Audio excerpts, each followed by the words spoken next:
ZeroHedge.com. There is another lie that Obama keeps repeating, and this is it. It's a direct quote. What drags down our entire economy is the growing gap between the ultra-rich and everybody else. Direct quote. And this stems, ladies and gentlemen, from his belief that the founding of this country was unjust and immoral. And it's gone on for 200-plus years, and now finally, a little over 3 years ago, we started finally to get it right. It's going to take a while. And the big problem with this country since its founding is the gap between the ultra-rich and everybody else. And the founders were ultra-rich, and they set up a system to maintain that for themselves and their family and everybody else in their group. And at the same time, make it impossible with this you're on your own economy. Because most people on their own are incompetent. Most people on their own will be walked all over. Most people on their own are weak and helpless. This is how the left looks at people. But quite simply, this is preposterous. There are no facts to back up this assertion that what drags down the economy is the growing gap between the ultra-rich and everybody else. What drags down the economy is Obama.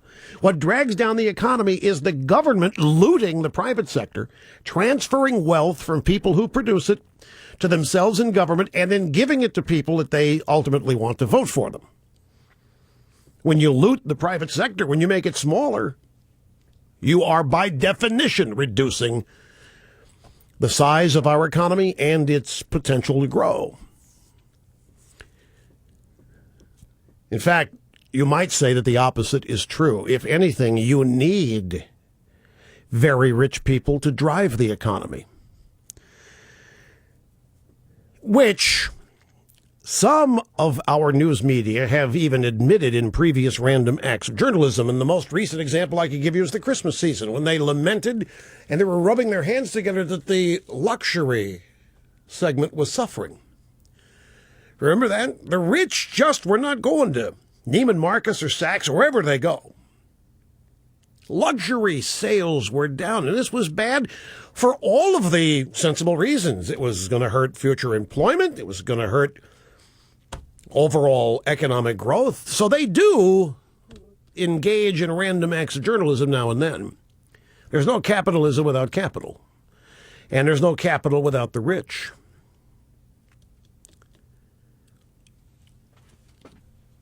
Everybody has had a story today on the healthcare law adding $340 billion to the deficit, except the New York Times. I looked. AP's got it. I think Reuters has it. Everybody's got it. Breathlessly talking about it, as though it's some sort of big news. I looked at the New York Times website. It's not there. I Googled the words to find it. Not there. Maybe I'm not looking in the right place. But I wanted to see what the New York Times had to say about the fact that Obamacare blows up the deficit by hundreds of billions of dollars, because it is news to people. Amazingly, this is news to people. So I went to the Washington Post, and lo and behold, there it is, right here in my formerly nicotine-stained fingers, I have it. And they actually report this fraud. This massive fraud perpetrated on the American public by Obama and virtually every Democrat in Congress. It's outrageous what Obamacare does to the economy, to doctors, patients, private health insurance companies. And we've talked about it before, but the New York Times, nothing. In fact, by the way, Jay Carney, the spokeskid at the White House. You know, I know Jay Carney and his wife, Claire Shipman. Claire Shipman is a reporter for ABC News. She used to be at CNN. Jay Carney used to be at Time magazine. He's now at the White House. But before he was at the White House, he was at Biden's office.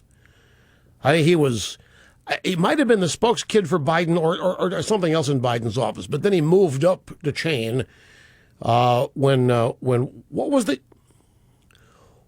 the guy, Robert Gibbs? Gibbs left to go earn some money while there still is some. Gibbs? Oh, okay, I guess he earned enough money while there is some to earn, and he left that and went back to the campaign now. Oh, okay. Well, anyway, Carney, when he was at Time magazine, called me one day, to ask me a question about a story he was working on.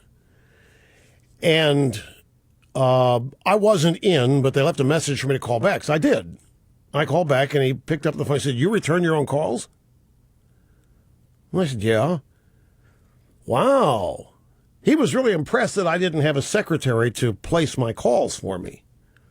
What I didn't tell him was that I don't really do the phone much, but... And then I saw him once at a Washington Redskins game in the owner's box back in that season where I spent 5 games with ESPN. The opener, ESPN covered.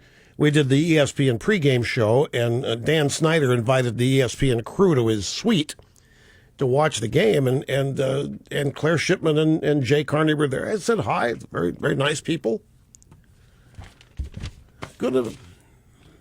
And now he's the spokeskid for Obama. Spokeskid from Time Magazine to the White House, and I'm sure when this ends, they go back to some magazine, Anyway, yesterday, Carney was asked about the IRS agents. The White House, the press briefing, and the Wendell Goler at Fox said, "Hey, Jay, there's a report in the Hill that says $200 million of IRS money been used to fund aspects of Obamacare, and there's some Republicans on the Hill who feel that this is improper, given that there is already a fund for implementation of Obamacare. Can you react to their criticism?" This is about enabling the IRS to provide the essentially the tax breaks to small businesses and individuals to assist them in acquiring health insurance, or in the case of small businesses, providing health insurance. Okay, so there, ladies and gentlemen, is our answer. 4,000 IRS agents, according to Obama's spokeskid, to help small business and individuals in acquiring health insurance. Did you know that? Did you know that you were going to get assistance from the IRS in complying with the mandate? Did you know that you are going to have assistance from the IRS to acquire health insurance? Yeah, the IRS is going to come and they're going to help you. It says here, the small businesses, they're going to essentially tell you of the tax breaks. The IRS are going to come along. They're going to knock on you. I don't know how they're going to find you, but they will. If you haven't bought, if you haven't abided by the mandate, they'll find you. Hey, you know what? You're missing out on some tax breaks here. We're from the IRS, and the president has sent us to advise you of the tax breaks that are involved here in Obamacare, and we're here to assist you in acquiring health insurance because our records show that you don't have any. And the law is that you must have some. We're here, the IRS, to help you get your health insurance. Or if you are a really small business, we're here to help provide health insurance. So the regime has admitted, whatever words Carney used, the regime has admitted that the IRS is the enforcement mechanism and that you can expect to get a friendly visit from the IRS to help you have health insurance, to help you get your tax breaks, to help you provide health insurance.